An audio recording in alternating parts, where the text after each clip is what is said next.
At yun na nga no, mga kabayan, na pag-usapan nga po natin.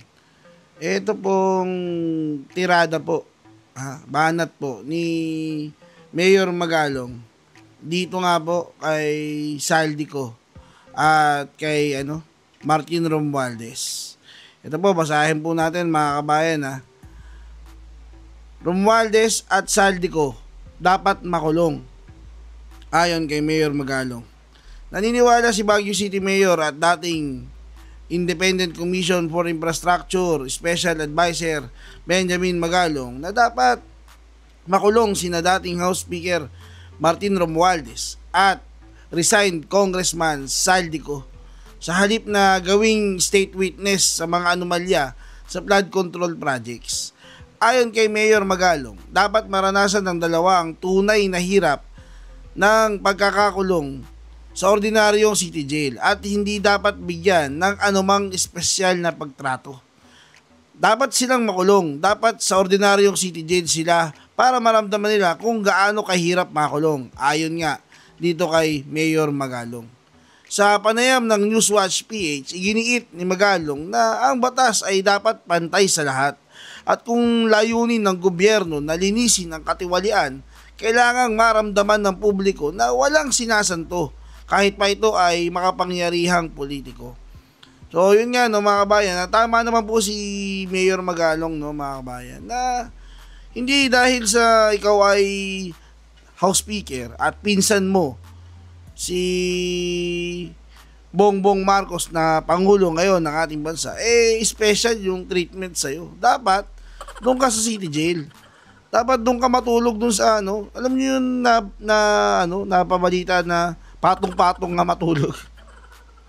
Dapat doon kayo Bakit? Yung mga simpleng magnanakaw, diba? Hindi naman sa pinagtatanggol po natin yung mga kababayan nating nagnanakaw, hindi po. Pero yung mga simpleng magnanakaw na nagnakaw po ng, diba? 1,000, 2,000, katiting, diba? Kung babalikan nga natin diba yung teacher na nagnakaw ng 5,000, diba? 5,000. Kulong po. Ilang taon po yun? May 10 years po bang kulong?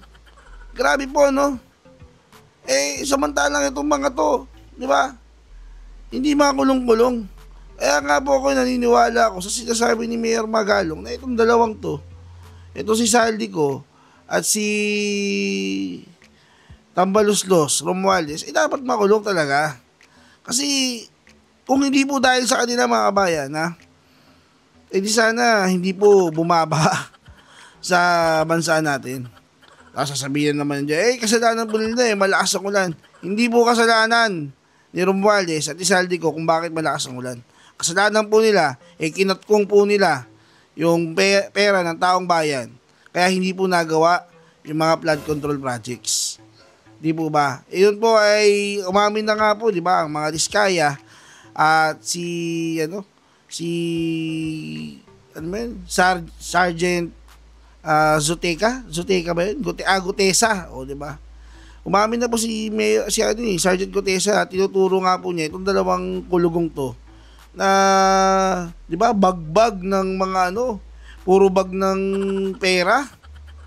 Di ba, mantakin mo isang malalaking bag, ilang piraso yun? 40, 20, 40. Tapos ang laman 50 million kada isang bag.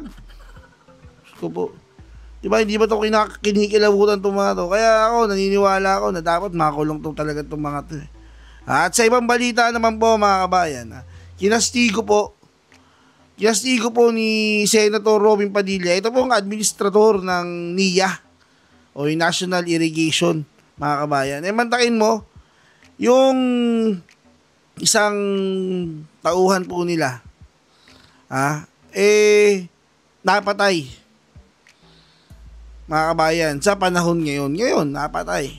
Tapos ang gusto po palabasin na itong administrador na to, gusto nyo po palabasin na gustong isisi kay Pangulong Duterte na naman. Siyempre, di ba, sino bang iingot-ingot ka na namatay ngayon, isisisi mo kay Pangulong Duterte?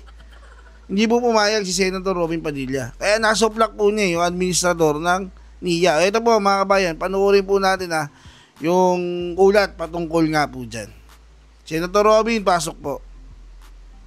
Chairman, mabalik lang tayo Yes, go ahead. sa napatay. So masasabi niyo po talaga na sa inyo pong ahensya wala pong nangyaring anomalya. Opo. Gusto ko lang pong idagdag, Kasi Mr. para Chair. maliwanagan po natin, dahil Opo. alam niyo po, tinawag po ang atensyon namin kasi ng mga grupo. Marami pong grupo ang humihingi ng tulong at humihingi ng hustisya. Pati po yung mga samahan ng abogado, may mga fraternity. Kaya gusto po namin liwanagin. Kasi siyempre, kayo po yung naituturo eh. Hindi po kayo sabihin yung ahensya nyo. Opo. Yun nga po ang malungkot, Mr. Chair. Actually, nung mangyari po yan, sumulat kami kaagad sa PNP, sa CIDG, sa NBI, at nag-usap-usap nga po yun ng mga empleyado ng SANIA at top management. Nag-offer po tayo ng reward para po sa kung sino makapag-provide ng information, reward, nag-offer kami ng reward money. Pero kung pagdating po sa implementation ng project, Mr. Chair, is that ang masasabi ko po, iba ang sistema ng NIA. Alam po ng ating gagalang-galang na chairman yan. Kasi po sa NIA po, pagka magsisimula pa lang ng project, kasama na po namin yung may mga irrigators association. Sa pirmahan pa lang po ng kontrata, nandyan na sila. Meron pa po kami tinatawag na pre-construction conference na kung saan ina-explain ng NIA sa ating IAs, sa municipal agriculturist at sa municipal engineer yung scope of works. At mahigpit po ang tagbubili namin sa NIA na yung 70% ng workforce doon ay dapat IAs po. Dahil ang aming mindset, kapag ka ang nagkatrabaho doon ay may sense of ownership, ay ipagmamalasakit po nila. Hindi lamang po yon, kasama rin po sila sa inspection at sa acceptance po ng project. Malabo po na magkaroon ng dahil sila po mismo ang kasama nagtatrabaho. Meron po ba kayong suspect? Well, kami again, tinignan ko nga po yung Sino po tinitingnan nyo? Andito ba? yung Mr. Chair, isasabit namin sa inyo yung kanyang post. Ang dami kasi, lahat ng ahensya, lahat ng agency. Pag sinabi mong lahat, anong lahat? I mean, Senate, Congress, DPWH, DOH, lahat po may po na po si Kyle. Kaya po nalulungkot kami at kami nga po yung ituturo. Although tumutulong naman po kami at lahat naman po ng kooperasyon sa PNP at saka sa NBI binibigay naman natin para ma-resolve din po yung kaso. Base dun sa informasyon ng PNP, parang di ba? Lumalabas hired assassins kasi riding in tandem ata, no? Ang pumatay sa kanya. Yung incident report sa Cagayan de Oro, no?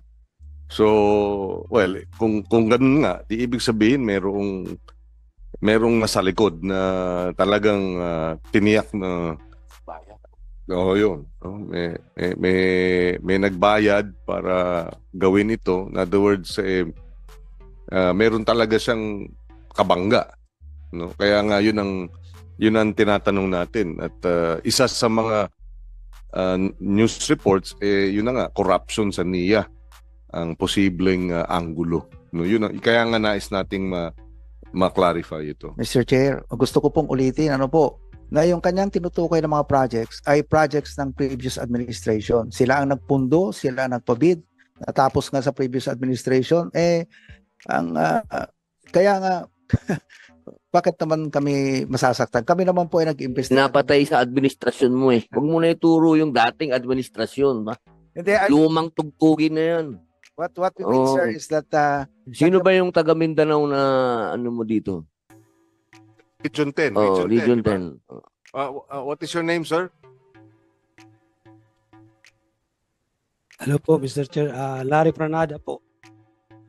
Sir, ano ba ang balita dyan? Wala ka bang naaamoy dun? Sa ngayon po, under investigation po. First na nag-imbestiga sa amin. Pero kilala mo siya, di ba? Sigurado. Yes po, sir. Anong pagkakakilala mo naman kay Sir? Siya po ang aming investigator, parang gano'n, di ba? Legal researcher po. Researcher. So, yes. Magaling mag-research yun.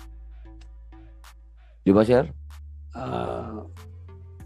Researcher, pambihira naman. Researcher nga eh. Pero under po siya sa legal team po namin. Oh, pero researcher. Yes po. Hindi siya abogado, researcher, Yes po. Hindi po siya abogado. Mm. Law graduate. So, law graduate. Okay, Yes. go ahead. Mr. Chair, Mr. Chair, if I may. Ito po yung post niya. Ito, hindi ho niya ito. Lahat Pwede po yan- i-turn over sa amin yan para at least on Hindi po may niya record yan kami. Lahat po ng ito, opo, boss. Yan ang sinasabi po namin. Hindi naman kami ang talagang ano po. So kilala mo siya, sir? yes May po, mga sir. kaaway ba siya talaga? May mga kaaway ba siya? Hindi ko po masabi po yun, sir. Pero magkaibigan ba kayo? Oo, lahat naman ng mga empleyado sa Region 10, kaibigan ko po. O, wala po ba siyang nakukwento sa inyo? Na Sa may akin, kaaway siya, meron siyang Oo. kabunggo. wala naman po. Kamusta po yung estado ng kanyang buhay? Maayos po ba? After sa kasi nag-start siya na as employee sa NIA November 23, 2022. Then nag-end siya ng June 30, 2025 kasi nag-convey siya to sa amin sa Region 10 management that he not to renew his casual appointment po. Bakit daw po ayaw niya mag-renew? Hindi ko na po alam, sarili na po niya yun po. Sige po, mag-usap na lang po kami ni Engineer mamaya. Opo, pero kayo po, wala po kayong alam na naging kaaway niya doon sa inyo, sa lugar na Wala yun, po, wala po. sa Cagayan de Oro. Opo, kaibigan ko po siya. Opo, siya po, wala po siya naikwento sa inyong kaaway niya o tumakot sa kanya, gano'n. Wala po, wala pa akong narinig po. Nakapagbigay na po kayo ng statement din sa polis? Wala pa ba, baka bukas po. Opo, yung... Pero yung sa CIDG, nandun na last Monday, nakapagbigay na po kami. Opo, tulungan na lang po niyo yung investigasyon kasi napakadami pong mga talagang humihingi po ng tulong sa amin para matulungan na mabigyan ng hustisya. Opo, Mr. Chairman. Opo, maraming salamat po. Salamat po, Chairman. Maraming salamat.